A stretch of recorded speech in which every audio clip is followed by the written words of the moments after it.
பீகார் சட்டமன்ற தேர்தல் முதற்கட்ட வாக்குப்பதிவுக்கு 3 நாட்கள் முன்பு திடீரென ஹரியானாவிலிருந்து சிறப்பு ரயில்கள் இயக்கப்பட்டது ஏன் என ராஜ்யசபா எம்பி கபில் சிபல் சந்தேகம் கிளப்பியுள்ளார். டெல்லியில் செய்தியாளர்களிடம் பேசிய அவர், புகார்கள் குறித்து தேர்தல் ஆணையம் நடவடிக்கை எடுக்குமா அல்லது பாஜகவின் உதவியாளராக செயல்படுமா என்பதை வெளிச்சம் போட்டு காட்டவே இந்த சந்திப்பு என்று தெரிவித்தார். கடந்த 3ஆம் தேதி ஹரியானாவிலிருந்து பீகாருக்கு சென்ற 4 சிறப்பு ரயில்களில் பயணம் செய்த 6000 பேர் உண்மையான வாக்காளர்களா என கபில் சிபல் கேள்வி எழுப்பினார். Purpose for these special trains.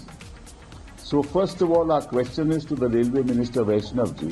Could you please tell us as to why these special trains were asked to take these 6,000 people to Bihar while the election was on? Surely, when it was difficult for you to start trains for Chhath Puja. உண்மையான வாக்காளர்களுக்கு சிறப்பு ரயில்கள் தேவையில்லை என தெரிவித்த கபில் சிபல், தேர்தலில் முறைகேடு செய்வதற்கான திட்டமிட்ட சதியாக இது இருக்கலாம் என்று பகிரங்கமாக குற்றஞ்சாட்டியுள்ளார்.